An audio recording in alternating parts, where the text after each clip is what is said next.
नाज़रीन, पंजाब में वज़ारत आला का 3 माह पहले पैदा होने वाला बहरान अभी तक अपने मंतकी अंजाम को तो नहीं पहुंचा, लेकिन ये पाकिस्तान की तारीख़ में पहली बार हुआ है कि हुकूमती जमातों ने सुप्रीम कोर्ट ऑफ पाकिस्तान की कार्रवाई की बाईकाट का ऐलान किया है।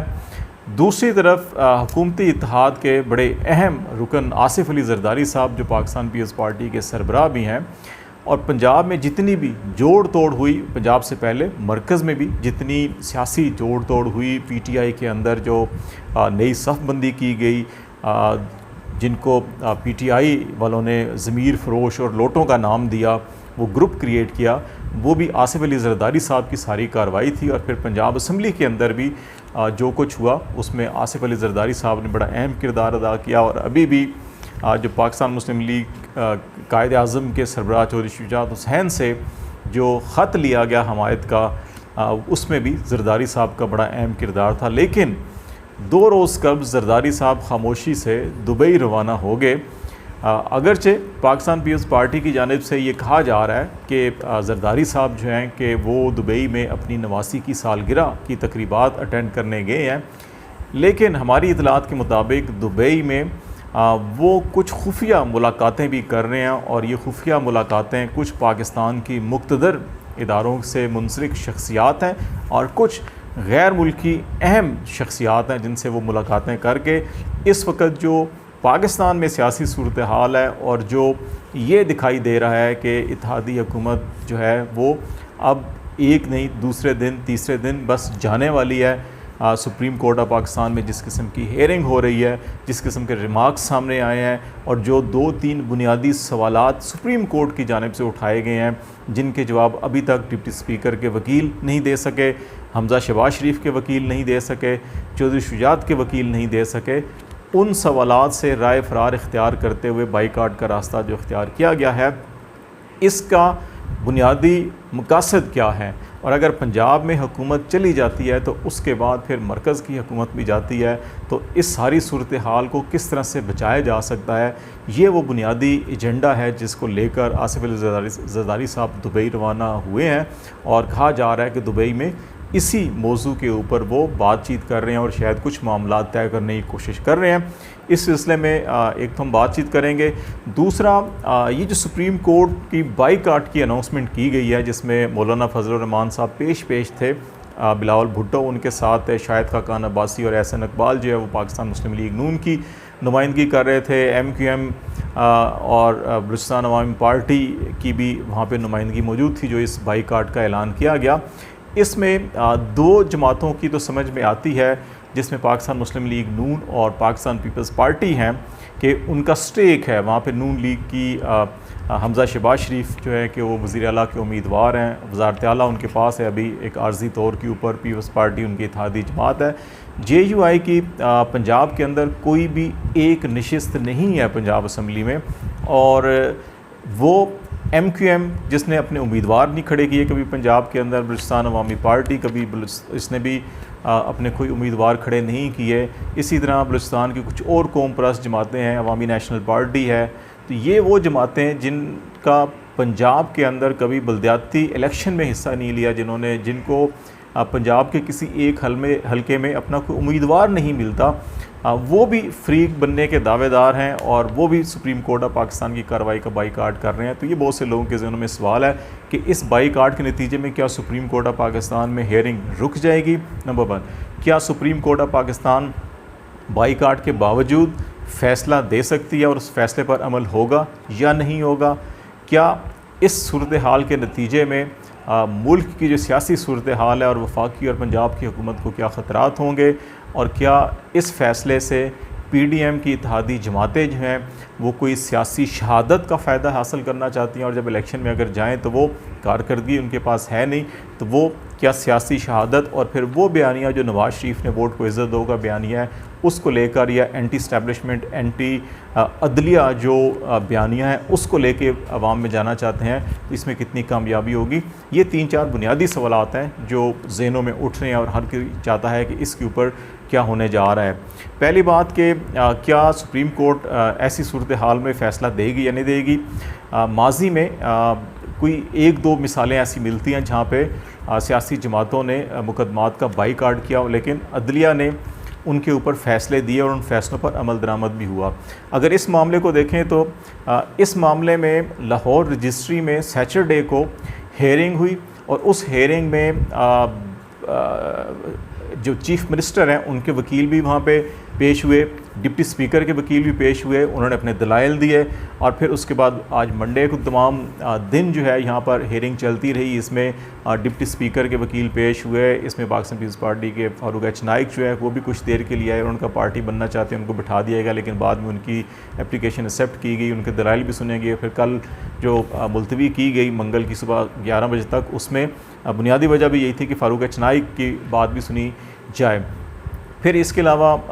पाकिस्तान मुस्लिम लीग कायद आज़म के सरबराह चौधरी शुजात के जो वकील हैं सलाहुद्दीन, उनको भी टाइम दिया गया, उन्होंने अपनी दलाइल सारे पेश किए। हमजा शहबाज के वकील ने दलाइल पेश किए। वफाकी वज़ीर कानून जो इसमें कहीं फरीक नहीं थे, वो भी हमजा शहबाज शरीफ की वकालत करते हुए, उनके वकील को सपोर्ट करते हुए उन्होंने भी दलाइल दिए। तो केस तो ऑलरेडी ये मुकम्मल हो चुका था। सुप्रीम कोर्ट ने बुनियादी तौर के ऊपर 3 सवाल पूछे थे कि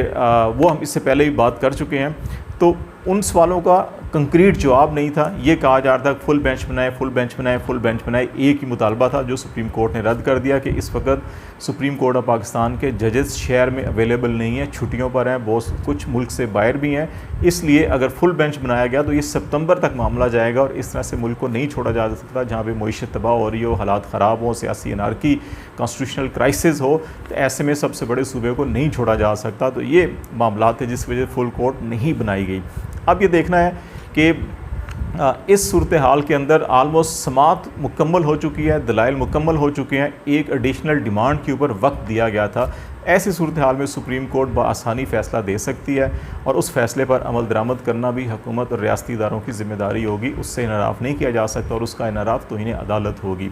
अब मामला ये है कि इसके नतीजे में जो स्टैंस अख्तियार किया गया, मेरा ख़्याल है कि जिस रिस्ट्रेंट का मुज़ाहरा किया सुप्रीम कोर्ट ऑफ पाकिस्तान ने, वो शायद आगे भी इस रिस्ट्रेंट का मुज़ाहरा करें और इसको नज़रअंदाज करेंगे इस बाईकाट को। अगरचे PDM के अंदर मौलाना फजलुर रहमान साहब ख़ास तौर के ऊपर उनकी कोशिश है कि अदालतों को इश्तियाल दिलवाया जाए, जिस तरह से उन्होंने कहा कि अदालत ने हमारी रिक्वेस्ट मुस्तरद की फुल बेंच के मुताबिक, हम अदालत के फ़ैसले को मुस्तरद करते हैं। तो इस किस्म की बात करके वो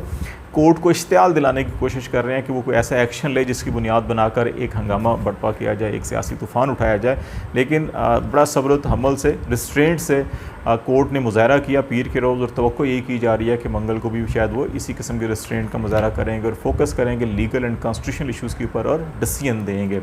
अब आखिरी मामला सवाल के क्या PDM की इत्तेहादी जमातें ये नैरेटिव बिल्ड करने में कामयाब हो जाएंगी कि उनको अदालतों से इंसाफ नहीं मिला और इस्टेब्लिशमेंट ने उनका साथ नहीं दिया और फिर एंटी इस्टेब्लिशमेंट वोट को इज़्ज़त या अदालतों के ख़िलाफ़ बयानियाँ लेकर अवाम में जाएंगे और उसकी पज़ीराई मिल जाएगी। मेरा ख्याल है पिछले 4 महीनों में जो कुछ PDM के इत्तेहादी जमातों ने किया पंजाब के अंदर, मरकज़ के अंदर, वोट को इज़्ज़त दो का बयानिया तो वो एक तरफ चला गया। फिर इस्टेब्लिशमेंट के साथ मिलकर उन्होंने जो कुछ किया और फिर ये देखा जाए कि अगर इन 3 जजों पे एतराज़ किया जा रहा है तो इन 3 जजों ने डिप्टी स्पीकर की रूलिंग जो नेशनल असम्बली की थी उसको कलअदम करार देते हुए इमरान खान की हुकूमत को ख़त्म किया था। यही वो 3 जज हैं। उस वक्त कहा गया आइन की कानून की बालादस्ती और तारीफ़ और तौसीफ़ के पुल बांधे गए। फिर लाहौर हाई कोर्ट के अंदर 1 रुकनी, 2 रुकनी, 3 रुकनी बेंचों ने हमजा शहबाज शरीफ की हुकूमत के क़याम के लिए कितने फ़ैसले दिए। तो क्या ये कहा जाए कि लाहौर हाई कोर्ट का एक जज जो है वो पूरे पंजाब के 12 करोड़ आवाम का फ़ैसला नहीं कर सकता। तो मेरा ख्याल है आम आदमी जो है वो इन तमाम मामलात को समझता है, इस बयानियों को पजीराई नहीं मिलेगी और इस बाईकाट का अपोजिशन इस इत्तेहादी हुकूमत को उतना ही नुकसान होगा जितना कि मोहतरमा बेनज़ीर भुट्टो ने 80s में जब इलेक्शन का बाईकाट किया था तो वो सारी उम्र ये कहती रही कि इलेक्शन का बाईकाट नहीं करना चाहिए, मैदान खाली नहीं छोड़ना चाहिए। तो मेरा ख्याल है कि ये मौलाना फजलुर रहमान साहब ने एक जज्बाती इनको अगेन ट्रैप किया है, लेकिन शायद जल्द एहसास हो जाएगा इत्तेहादी हुकूमतों को भी कि उनको अपनी इस पॉलिसी पर नज़रसानी करनी पड़ेगी। अब दूसरा अहम मामला कि जरदारी साहब जो है वो दुबई में क्या कर रहे हैं। पीपल्स पार्टी के और जरदारी साहब के ख़ानदानी ज़राए का तो ये कहना है कि जरदारी साहब जो है कि अपनी नवासी की सालगिरह की तकरीबात के लिए गए हैं, लेकिन हमारी इतलात के मुताबिक पाकिस्तान की कुछ मुक़तदर हलकों से मुंसलिक शख्सियात जो हैं वो भी इन दिनों दुबई में हैं। और ज़रदारी साहब पाकिस्तान में कोई ऐसी मुलाकात या लॉन्ग टर्म स्ट्रेटजी या इस किस्म के डिसीजंस के हवाले से मुलाकातें नहीं करते जिनके अंदर एक साजिशों का या एक पॉलिटिकल इंजीनियरिंग के ताने बाने जुड़े हुए हों। वो अमूमन इस किस्म की मुलाकातें मुल्क से बाहर करते हैं। तो यही इतलात ये हैं कि ज़रदारी साहब जो है कि दुबई में कुछ मुक़्तदर हलकों से और कुछ गैर मुल्की मुक़्तदर हलकों से जो है कि वो वहाँ पे मुलाकातें कर रहे हैं। और जिस किस्म की सूरत हाल से इस वक्त इत्तेहादी हुकूमत यहाँ पे पाकिस्तान में 2-4 है, और पंजाब की हुकूमत के बाद अगर मरकज़ की हुकूमत डामाडोल हो जाएगी, इनको हुकूमत छोड़ना पड़ेगी। नैब कवानीन ऑलरेडी सुप्रीम कोर्ट में चैलेंज हो चुके हैं, उनके केसेस अभी तक तमाम ख़त्म नहीं हुए। महंगाई का और इन तमाम का जो मलबा है इस वक्त इनके कंधों पर है। और ये 3 महीने की हुकूमत जो है कि पिछले 4 महीने की तमाम मसाइल की जो है कि इस वक्त वो इनके कंधों पर बोझ है। ऐसी सूरत हाल में ये किसी सूरत नहीं चाह रहे कि इलेक्शन में जाया जाए। इसीलिए ज़रदारी साहब की अब ये कोशिश है कि किसी ना किसी तरीके से 6 महीने या 8 महीने मज़ीद हासिल किए जा सकें और फिर कुछ सूरत हाल बेहतर की जा सके, कुछ रिलीफ इंसेंटिव्स दिए जा सकें और फिर इलेक्शन में जाया जाए। लेकिन अभी देखना होगा कि क्या